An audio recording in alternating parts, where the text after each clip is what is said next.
ईशल, आवाज आ रही है आपको? Yes, sir. कौन सा क्वेश्चन करें, वन या टू, ये सॉरी टू या थ्री, इन दोनों में से? Sir, question number 2. ठीक है, हम टू कर लेते हैं क्योंकि टू अभी तक हमने पढ़ा हुआ है, हम लेबर मार्केट अभी स्टार्ट नहीं की। तो टू में पहले क्वेश्चन पढ़ो। With the help of a diagram assess. यहाँ पे असेस है। अमन, मैंने एएस में क्या बताया था, जो जहां पे क्वेश्चन में असेस आता है वहां पे क्या करना होता है?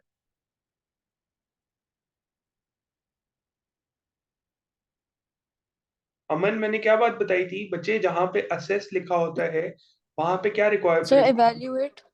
इवैल्यूएट करना होता है सारा। इवैल्यूएशन देनी होती है। जी। जहां पे भी असेस आ जाए वहां पे इवैल्यूएशन देनी होगी। असेस, इवैल्यूएट, कंसिडर, ये वाले कमांड वर्ड्स जहां पे भी आएंगे उन क्वेश्चंस में इवैल्यूएशन रिक्वायर्ड होगी। तो अगर पेपर में जाके भूल जाए, जो कि कई शहजादे भूल जाते हैं कि हमने इवैल्यूएशन देनी है या नहीं देनी, तो देनी होती है इवैल्यूएशन। A2 में जो 20 मार्क्स का क्वेश्चन है, ये होता ही 20 का इसलिए कि इसमें इवैल्यूएशन देनी है। और याद रखना, मैंने आपको तीन बताए थे असेसमेंट ऑब्जेक्टिव, AO जिसे कहते हैं। AO1 ये होता है knowledge and understanding, plus AO2 इसमें आती है एनालिसिस। ये कंबाइंड आपका बनता है 14 मार्क्स का। और उसके बाद जो आपकी इवैल्यूएशन होती है विच इज अंडर AO3, ये आपकी इवैल्यूएशन है, ये होगी आपकी 6 मार्क्स की। तो 6 मार्क्स की इवैल्यूएशन का मतलब है कि एक पेज की आपको इवैल्यूएशन लिखनी पड़ेगी। और इसमें एक चीज अज्यूम की जाती है कि आपके एएस के कॉन्सेप्ट्स आपने रिटेन किए हुए हैं, वो आपको नहीं भूले।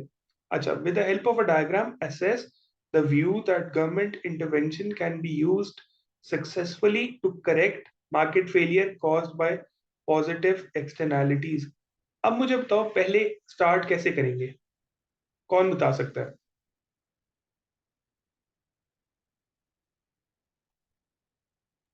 सर एक बार क्वेश्चन दोबारा दिखा सकते हैं?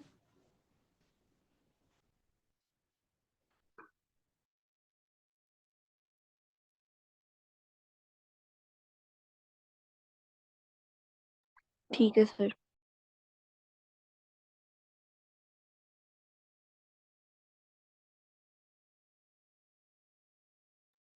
अब बताओ कि हम इसको सॉल्व कैसे कर सकते हैं, स्टार्ट कैसे करेंगे, कौन बताएगा?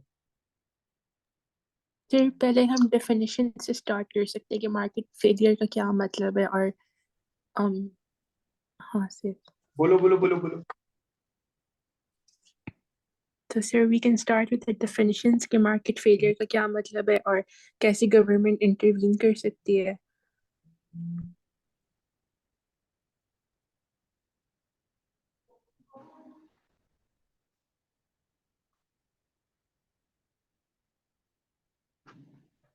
ये साथ साथ अगर आप लोग नोट कर लो तो आई वुड अप्रिशिएट, क्योंकि यही फॉर्मेट रखना होता है पेपर में जो मैं बता रहा हूँ।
यहाँ तक सबने नोट कर लिए? नहीं सर, मैं कर रही हूँ, एक सेकेंड। सर हिंट में क्या लिखा आपने? ये वाला जी। यहाँ पे मैंने लिखा हुआ है dead weight loss and subsidy and marginal social benefit diagram. अच्छा। मारिया बच्चे आपने नोट कर लिए? ईशल आपने? सर एक मिनट सर, स्क्रीन ऊपर करें थोड़ी।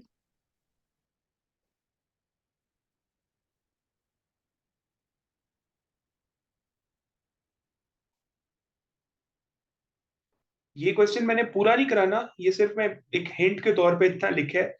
इसके आगे आप लोग खुद इसको देखना, जब आप लोग कंप्लीट मार्केट फेलियर पढ़ लोगे फिर इसको आप लोग अटेम्प्ट कर सकोगे। तो अभी यहाँ तक नोट कर लो, फिर मुझे बताओ आगे चले। Sir done. अमन आपने कर लिया? ये सर, इसे आपने क्या लिखा हुआ है, DWL? डेड वेट ये क्या लॉस। है? अच्छा, ओके।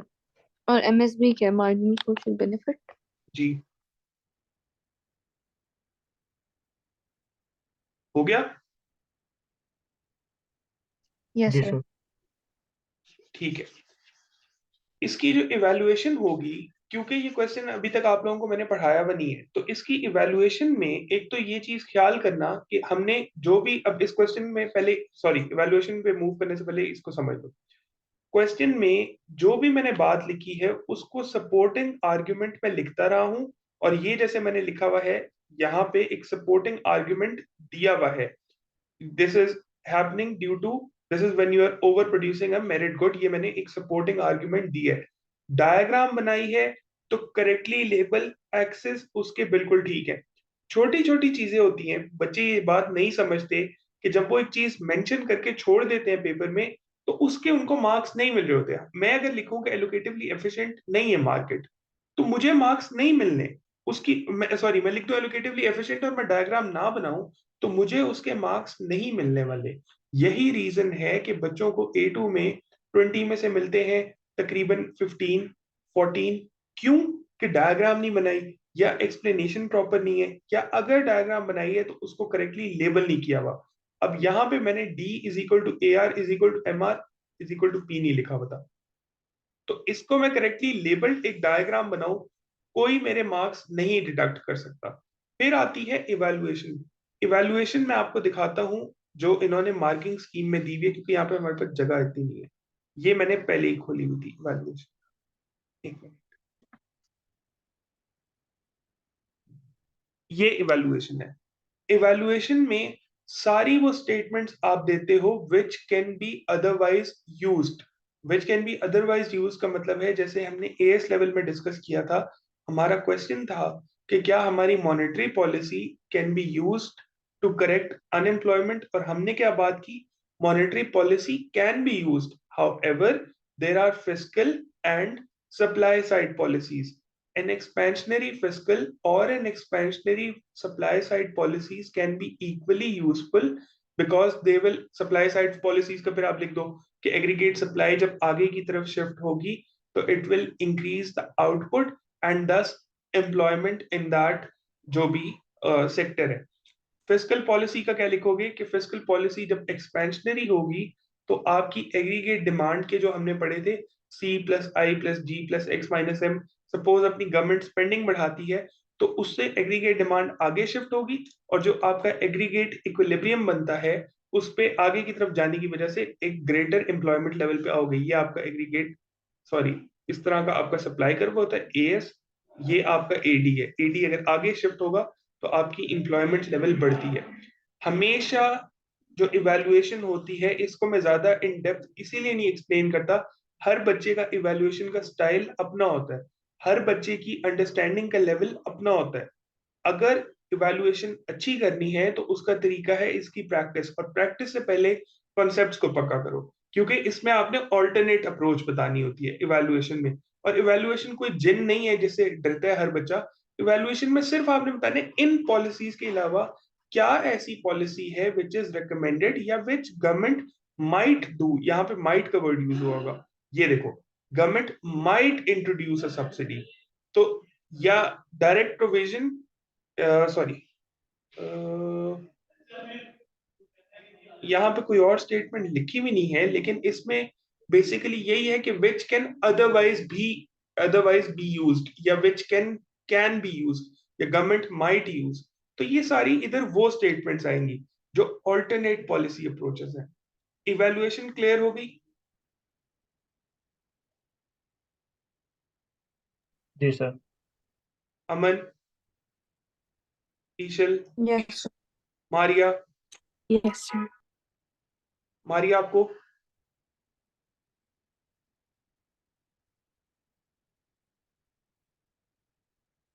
ठीक है, अब आ जाते हैं, मैं आपको एक दफा पेपर पैटर्न दिखा देता हूँ क्या चेंजेस आए हैं।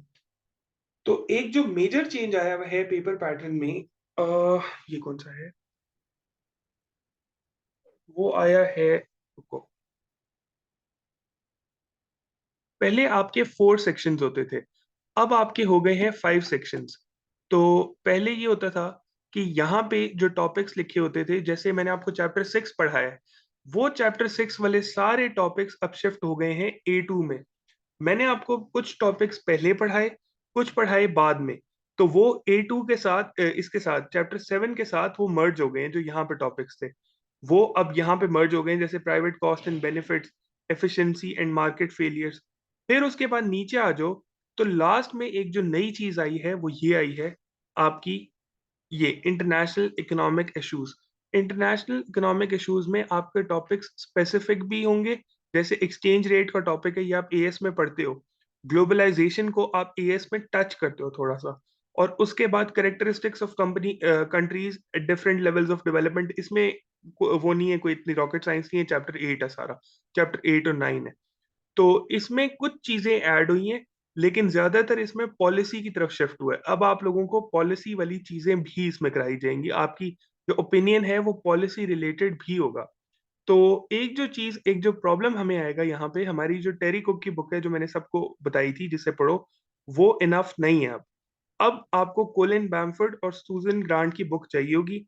वैसे मैंने ऑर्डर कर दी है, मुझे डिजिटल कॉपी तो नहीं मिली कहीं से, वो मेरे पास आ जाएगी, वो मैंने खरीद ली है बुक। तो वो जब आएगी तो वो मैं अपलोड कर दूंगा ड्राइव में, उससे ये वाला चैप्टर मैं आपको करा दूंगा। लेकिन अदरवाइज द थिंग इज कि अब इस चैप्टर पे पर्टिकुलरली ज्यादा एम्फेसिस करना पड़ेगा, क्योंकि इवैल्यूएशन इसी में होती है। और मैंने कितने मार्क्स की इवैल्यूएशन आपको बताई है, कौन बताएगा? AO1 AO2 के कितने मार्क्स हैं और AO3 इवैल्यूएशन के कितने मार्क्स हैं? 20 मार्क्स में। अमन, मोहम्मद? 6 इवैल्यूएशन। 6, मारिया ने ठीक बताया। 6 मार्क्स की हमारी इवैल्यूएशन है, और बाकी 14 मार्क्स आपके क्वेश्चंस के। किसी को यहां तक कोई इशू?